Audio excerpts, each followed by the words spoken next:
오늘은 그 어린이 주일로 알려져 있지만 또 교회력으로서는 부활절 6번째 주일입니다. 부활의 기쁨이 가득한 삶을 아직도 살고 계신가요? 아니면 부활주일이 많이 지나버려서 그저 지나가 버리는 절기가 되어버렸나요? 부활이 매년 다가오는 행사나 절기로서 듣고 지나가 버리는 기쁨의 소식이 되어버리진 않으셨습니까? 부활에 동참하는 삶에서 오늘 기쁨을 누려하는 아주 중요한 사건입니다. 그러기에 부활이 그저 2000년 전에 이스라엘에서 성자같이 살던 분이 자신들의 백성을 위하여서 부활하신 신화 같은 사건으로 여겨서는 안 됩니다. 또한 매년 교회에서 크게 기뻐하는 절기, 가장 중요한 절기라고 해서 그 기쁜 기간에 잠시 동안 참여하는 것으로도 끝나서는 안 됩니다. 부활의 사건은 우리에게 매일 현존하는 사건이 되어야 합니다. 또한 부활의 사건을 들은 것을 넘어서 진정으로 이 부활을 믿고 그 부활이 나에게 주는 참된 진리를 알아 예수님의 부활이 나를 위한 또 이것은 나의 부활의 사건이 되어야 합니다. 그러기에 우리는 부활을 그저 예수님께서 죽었다가 3일 만에 다시 살아나신 사건으로만 아는 것을 넘어서 우리에게 진정으로 어떠한 의미가 있는지 다시 새겨볼 필요가 있습니다. 성경에서는 예수님의 부활이 주는 많은 의미가 있습니다. 하지만 오늘은 부활의 2가지 의미를 다시 새기며 부활에 진정으로 참여한 성도의 삶에 대하여 이야기하고자 합니다. 첫 번째, 부활의 의미는 죄사함의 의미입니다. 로마서 4장 25절, 제가 대신 읽겠습니다. 예수는 우리가 범죄한 것 때문에 내줌이 되고 또한 우리를 의롭다 하시기 위하여 살아나셨느니라. 아멘. 25절의 말씀처럼 우리가 범죄한 것 때문에 내줌이 되었다는 것을 우리는 꼭 짚고 넘어가야 합니다. 예수님의 십자가가 2000년 전 그곳에 있었던 이스라엘 백성들을 위한 십자가뿐만이 아닌 지금 이 말씀을 읽은 나의 범죄함 때문에 예수님께서 내어주심을 당하고 십자가에서 못 박혀 죽으셨음을 믿어야 합니다. 그 예수님, 우리 곧 나의 범죄함 때문에 내줌이 되었고 우리의 죄를 사하여 의롭게 해주시기 위하여 다시 살아나셨습니다. 예수님의 부활은 곧 나를 의롭게 하시기 위한 부활임을 믿어야 합니다. 우리의 믿음의 실체는 여기에 있습니다. 예수님을 믿는다는 것은 예수님을 아는 것이 아닙니다. 예수님께서 나의 범죄함 때문에 죽으셨고 다시 살아나셨으며 그분의 부활로 인하여서 내가 죄사함을 받아 의롭다 함을 얻었다는 것입니다. 이것이 성경이 우리에게 말씀해주고 있는 부활의 의미입니다. 2번째, 부활은 우리에게 그리스도와 연합을 이루게 하고 예수님의 몸된 지체를 이루게 합니다. 로마서 6장 4절 말씀 제가 읽겠습니다. 그러므로 우리가 그의 죽으심과 합하여 세례를 받음으로 그와 함께 장사되었나니 이는 아버지의 영광으로 말미암아 그리스도를 죽은 자 가운데서 살리심과 같이 우리로 또한 새 생명 가운데서 행하게 하려 함이라. 아멘. 성도에게 예수님의 부활을 믿는 것은 예수님의 죽으심과 합하여 예수님의 죽으심이 우리의 죽음으로 간주되는 것입니다. 그리하여서 우리 안에 살던 예수님을 모르던 우리의 옛사람은 죽게 되고 이제 부활하신 예수님의 새 생명을 얻어 그 새 생명을 얻은 몸이 되어야 합니다. 그리고 그 새 생명을 얻어 그 가운데서 행하며 살아가야 합니다.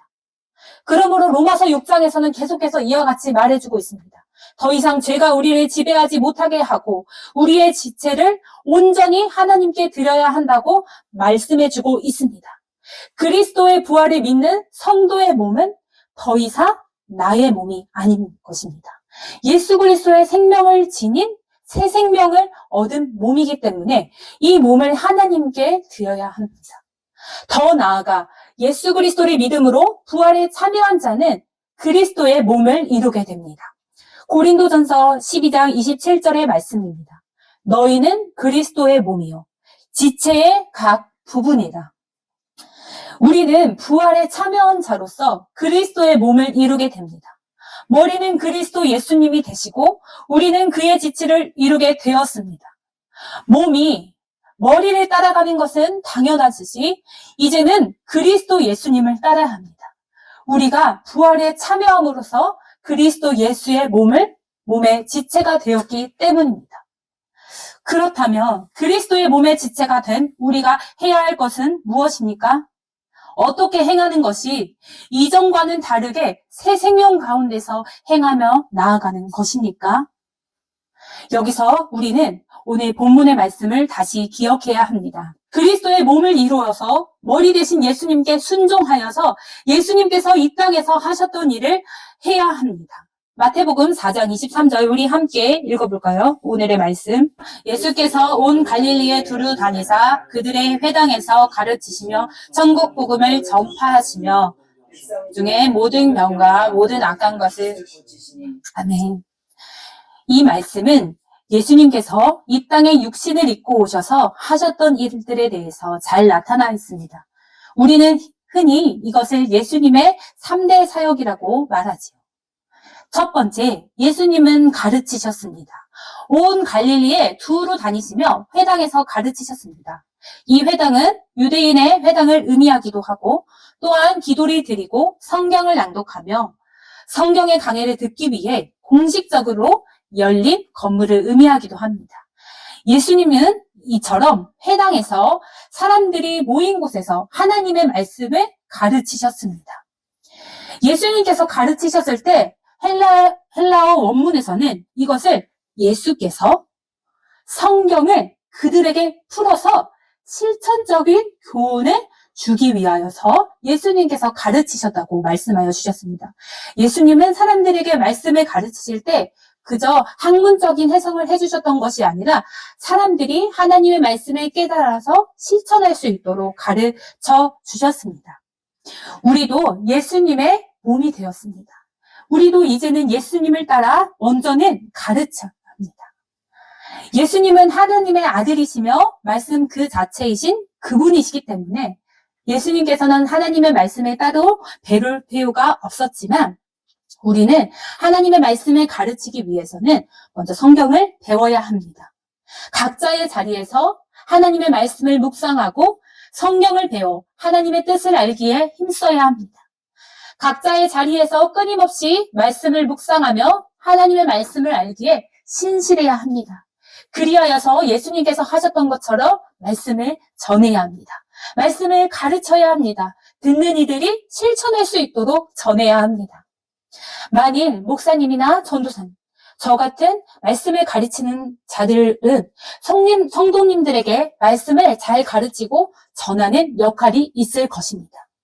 또한 교회의 봉사의 직분으로서, 교사로서, 또한 교회의 리더로서 자신의 직분을 드신 사람들은 교회에서 자신에게 맡겨주신 지체들에게 말씀을 가르치되 그들이 실천할 수 있도록 가르쳐 주셔야 합니다.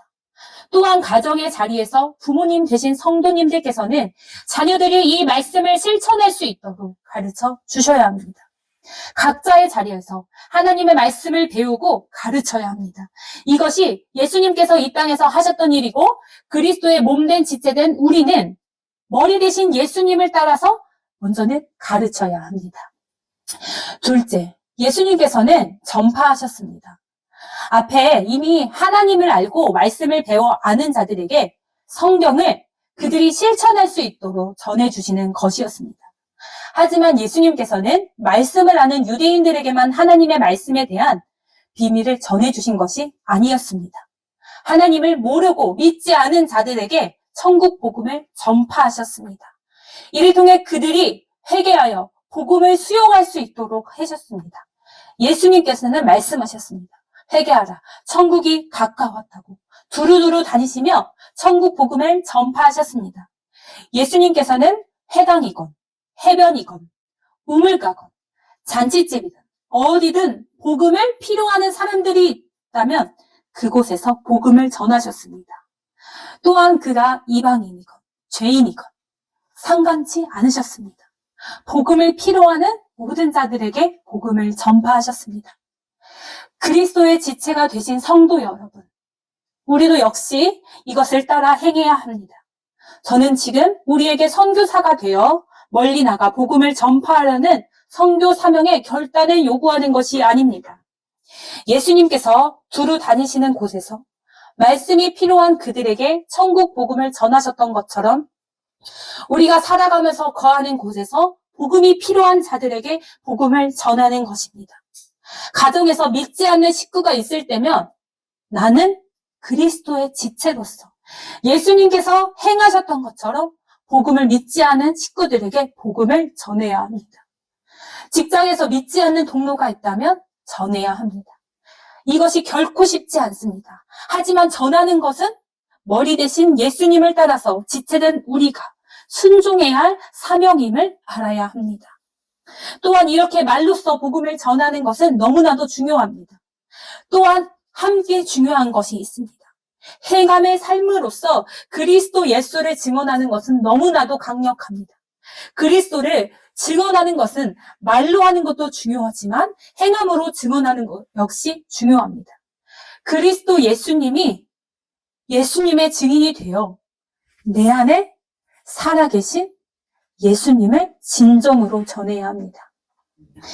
이를 예수님의 증인된 나를 통하여 내 안에 계신 예수님을 진정으로 타인이 그것을 발견하게 될 때 이 또한 강력한 복음의 전파가 됩니다.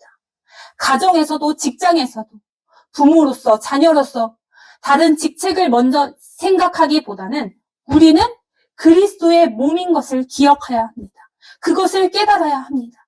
내 안에서 살아계셔서 예수님이 함께 동행하신다는 것을 기억해야 합니다. 가정에서 직장에서 이것을 기억하면서 행함으로 복음을 전파해야 합니다. 우리가 머리 대신 예수님께 순종하면서 나아갈 때 예수님의 온유함, 긍휼함, 사랑이 전달되어집니다. 우리의 순종을 통한 예수님의 사랑, 긍휼, 은혜가 전달되어질 때 우리는 예수님의 신실한 증인이 되어서 예수님을 전할 수 있습니다. 이 선포, 말로써 하는 선포, 행함으로써 하는 선포도 예수님께서 미리 보여주셨으며 제자들도 예수님을 따라서 행하며 나아갔습니다. 이것을 기억해야 합니다. 우리는 가정에서 부모로서 또한 자녀로서 직장에서 어떤 직분을 가진 자로서 먼저 그보다 생각해야 될 것은 우린 그리스도의 몸을 이루는 지체라는 사실입니다. 그를 통하여서 우리는 복음을 전파하는 사명에 예수님을 따라서 순종하면서 나아가야 합니다. 마지막으로 예수님께서는 모든 병과 모든 약한 것을 고치셨습니다. 예수님께서는 천국 복음을 전파하러 오셨지만 이 땅에 영적인 것을만 선포하러 오신 것은 아니었습니다. 예수님께서는 현재 사람들이 겪는 아픔에도 깊은 관심을 기울여 주셨습니다. 우리도 이를 따라서 병들고 약한 자들을 섬기는 것을 잊어서는 안 됩니다. 우리 주변에 있는 병들고 약한 자들을 섬기는 것은 특별한 일이 있을 때만 하는 것이 아닌 매일의 삶이 되어야 합니다. 그들을 위하여서 예수님께서는 직접 가셔서 그들을 위로하여 주시고 치유하여 주셨습니다. 그리스도의 지체된 성도 여러분, 우리는 이것을 따라서 행해야 합니다. 우리도 이를 따라 아픈 자들의 병에 낫게 돼 함께 매일 기도하며 그들의 어려움을 예수님께서 돌보시고 담당해 주셨던 것처럼 우리도 그들과 함께 울며 슬프며 그들을 섬기며 나아가야 합니다.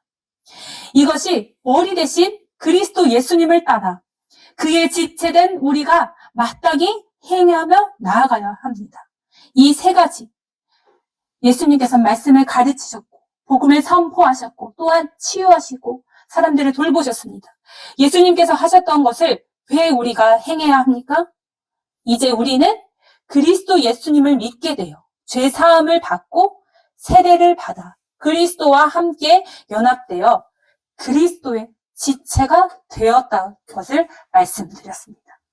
즉 그리스도의 몸된 지체가 이를 행해야 한 이유는 머리 대신 그리스도 예수님께 순종하기 위함임을 알았습니다. 몸이 머리를 따라가는 것은 당연합니다. 우리의 몸을 봐도 그렇습니다. 그렇다면 예수님께서 이 모든 것을 행하신 이유는 또한 목적은 무엇이었습니까? 예수님께서 왜 이 땅에 오셔서 하나님의 나라의 말씀을 선포하시고 사람들에게 복음을 전파하시고 또한 사람들을 돌보시고 치우신 목적이 무엇이었습니까? 요한복음 6장 38절에서 48절의 말씀 함께 읽어볼까요? 내가 하늘에서 내려온 것은 내 뜻을 행하려 내가 보내신 이의 뜻을 행하려 나를 보내신 이의 뜻은 내게 주신 자 중에 내가 하나도 잃어버리지 아니야. 마지막 날에 다시 살리신 내 아버지의 뜻은 아들이 보고 믿는 자마다 영생을 얻는 이것이. 마지막 날에 내가 이를 다시 살리라 하시니라. 아멘. 이 말씀을 통하여서 우리는 알 수 있습니다. 예수님께서 왜 이 일을 하셨는지. 이를 통하여서 예수님께서 이 모든 것을 행하신 목적에는 하나님의 뜻을 행하기 위함이었던 것을 알 수 있습니다. 하나님의 뜻은 예수님을 믿는 자마다 영생을 얻어 그들의 마지막 날에 다시 살리게 하려 하심이라고 하셨습니다. 예수님은 우리에게 완전한 구원을 이루기 위하여서 이 모든 일을 행하셨습니다. 우리도 이를 통해 예수님을 따라가서 예수님께서 하셨던 것을 이루고자 하는 목적도 우리에게 동일합니다. 왜 우리가 이 세 가지를 따라서 행해야 합니까? 첫 번째, 우리가 예수님께 순종하여 가르치고 복음을 전파하고 치유하고 돕는 일은 하나님의 뜻을 이루기 위함입니다. 하나님의 뜻을 이루기 위하여서 우리는 이 땅에 새 생명을 얻은 존재가 된 것입니다. 둘째, 40절의 말씀처럼 성도의 궁극적인 소망은 부활과 영생입니다. 우리가 기억해야 될 것이 있습니다. 사자굴에 빠졌던 다니엘은 하나님의 뜻을 행하고 지키기 위하여서 사자굴로 들어갔습니다. 또한 스데반 집사님은 돌에 맞아 죽었지만 끝까지 하나님의 말씀을 지켰습니다. 진정으로 하나님의 뜻을 행하는 자들은 이 세상의 죽음이 모든 것의 끝이라고 생각하지 않습니다. 그들은 하나님의 뜻을 행하는 자들이었고 그들에게는 진정으로 부활이 있었고 영생이 있음을 알았습니다. 성경도 이와 같이 우리에게 말씀하여 주고 계십니다. 요한일서 2장 17절 말씀입니다. 이 세상도 그 정욕도 지나가되 오직 하나님의 뜻을 행하는 자는 영원히 거하느니라. 아멘. 이 세상의 삶은 천국을 준비하는 삶입니다. 이 세상에서 우리가 행해야 될 것은 하나님의 뜻을 이루고 하나님의 뜻을 이루어서 우리의 결국은 무엇이냐면 천국을 준비하는 삶이 되어야 합니다. 천국을 준비하는 삶이란 머리 대신 예수님께 순종하여 예수님께서 가셨던 길을 따라가는 삶입니다. 이를 통하여서 우리는 하나님의 뜻을 이루며 이 땅에서 궁극적으로 부활과 영생을 위하여 나아갑니다. 이 시간 우리에게 부활의 의미를 다시 새겨봤으면 좋겠습니다. 부활은 우리를 죄사함을 얻게 하며 또한 그리스도의 몸된 지체를 이루게 합니다. 이를 통하여서 그리스도의 지체가 된 우리는 이 땅에서 삶이 하나님의 뜻을 이루며 이 천국을 준비하는 삶을 살아가기를 소망해야 합니다. 그러기 위해서 우리는 그리스도 예수님께 매일 순종하여 그가 하셨던 길을 따라가야 합니다. 그리하여서 이 땅의 삶이 세상의 정욕과 육신의 정욕을 따라가는 것이 아닌 하나님의 뜻을 행하여 영원히 거하는 곳으로 우리가 나아가고 있습니다. 이 시간 우리 기도하며 나아갔으면 좋겠습니다. 우리에게 부활의 의미를 다시 새겨보며 이를 통하여서 그리스도의 지체가 된 우리가 이 땅에서 예수님을 따라 살아가기를 기도합시다. 그리하여서 이 땅의 삶이 세상의 정욕과 육신의 정욕을 따라가는 것이 아닌 하나님의 뜻을 행하면서 영혼을 준비하는 삶이 되기를 함께 주님의 이름 부르짖고 기도하며 나아가겠습니다. 주여